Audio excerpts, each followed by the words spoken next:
In order to create a storage credential, we need to go to Catalog, go to External Data, under Catalog, and then go to Credentials, then Create Credential. So click on this to create a storage credential. We need to enter our choice of credential name and then the Access Connector ID. This Access Connector ID will be the resource ID of the Access Connector for Azure Databricks that we had created on Azure. Now go over to your Azure portal or the Access Connector resource page.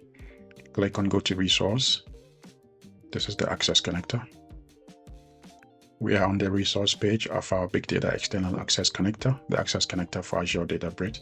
So we could simply copy the resource ID here. This is the resource ID, and there's a copy button here. You could just click on the copy button to copy the resource ID, or go to the left nav bar. Under Settings, there is Properties. Click on Properties, and the resource ID is here again. We can copy it from this place and head back to your Databricks workspace. In the form, paste the resource ID of the Access Connector you'd like to use for your storage credential and leave everything else as default. When we try to create the storage credential using the current account that I have, this might fail. This might not work. But for some of you, it might work. There's a work around it. I'll show you how to do that. Most people encounter this error when they are trying to create a storage credential on Azure Databricks. In this tutorial, I'll show you how to work around it. So let's click on Create, see if it works. And there we have the error, it doesn't work. I'll show you how to work around this. Click on Cancel and close our Databricks tab and head back to the home page of our Azure portal. Back on our Azure portal, go to the navigation bar and look for Microsoft Entra ID or Azure Active Directory if you're on the older versions.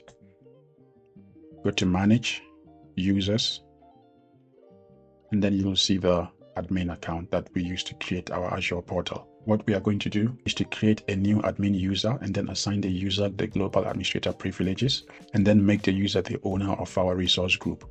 So that particular user will have the same privileges as this current user that I have here. So what I'll do is go to Create User, Create New User, and the user principal name. What name I'd like to give to the user, I'd like to call them Databricks Admin, so DB Admin.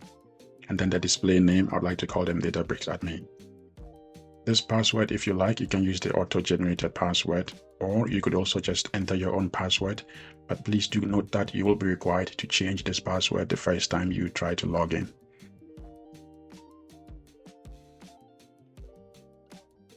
Click on Next to go to Properties. The first name will just be my name. Last name, my name. User type, member. Then I'll leave everything as default. Go to Assignment. I'm going to add some roles to this particular user. So here I'll go to Role, Add Role, search for Global Administrator. Select Global Administrator. Select. Go to Review and Create. Again, leave everything as is and then create the user. And the user has been created successfully. To see the user, click on the refresh button and the user's name will appear under your user's default directory. Next, what I'm going to do is navigate to our resource group. Go to the Microsoft Azure portal, the home page, and select the resource group. This is it. Big Data RG is our resource group. I'm going to go to Access Control IAM. And I'll go to Role Assignment. Currently, I have just my default user as the owner of this resource group. So currently, this is the only user that can perform administrative tasks on our Databricks workspace. So what I'll do is go to Add, the +Add button at the top of your screen, Add Role Assignment.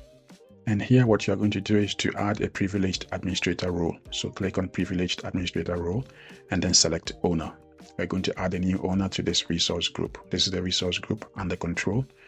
Then add a new owner. Click on Owner and click on Next to select the person. Now we are going to add a user, not a managed identity. Select on Members. So if you click on Members, it's going to look for users within your default directory. And there is shown the users on the right hand side of your screen, and I'm going to select the Databricks Admin as a new user. Click on Select at the bottom of your screen. The new user has been added as an owner to this resource group, and I'm going to click on Next. And I'm going to give the user highly privileged roles. So I'm going to allow the user to assign all roles. Select the last one, click on next to review and assign. This is the user's display name, then review and assign. That's it. Now the new user also has owner privileges under this resource group. What I'm going to do is log out of this account and then log in using this Databricks admin account. But before I do that, I need to go back to the Microsoft Entra ID. I'm going to log out from this particular user and then log in using the newly created admin user. So to do that, navigate back to Microsoft Entra ID and under Manage, click on Users. And let's show the user's complete user principal name. So I'm going to copy this. Copy that, and remember not to forget your password. You need to remember your password in order to log in the first time and then change your password. So let's go to log out here, sign out. And here I'm trying to sign in again using the new user. So let's delete this particular user here, forget. Sign in using another account. New email. This is the new user's principal name. Click on next and enter the password. Now you are being required to change the password because this is the first time the user is logging in. So let's go ahead, enter the current password and then your new password and confirm your new password.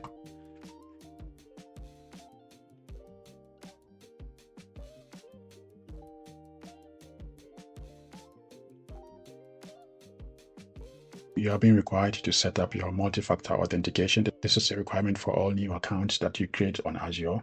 So let's go ahead and set up our multi-factor authentication. Click on next.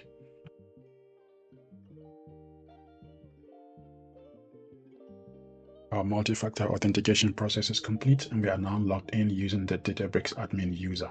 To navigate to our Databricks workspace, let's click on the navigation bar, navigation menu, and select all resources, resource manager. And there we have our resources over here under our resource group that we had added this particular user as an owner. If you don't add this particular user as an owner to this particular resource group, you will not see this. Even though the new Databricks admin user has got global admin privileges, they will not have access to this particular resource group and its associated resources. So let's go ahead and open the Databricks workspace resource. Launch workspace to sign in via the single sign-on. Let's check which user we have right now in Databricks, and it's our Databricks admin user. Let's try again to create our storage credential using the new admin user. Go ahead to Catalog, go to External Data, then go to Credentials. This was the default storage credential created by Databricks. Let's ignore that and click on Create Credential. Again, let's enter a name for our storage credential. And now let's navigate back to Azure portal and open our Access Connector resource page and copy the Access Connector resource ID and come and paste it here. This is the Access Connector. Open it and copy the resource ID right here. This is the resource ID. Go back to Databricks and paste the resource ID. And that's it. Now, once again, let's try to create our storage credential with the new Databricks admin account and see what happens. And it's been created successfully. We can now use the storage credential to create external locations and talk to containers in our Azure Data Lake storage.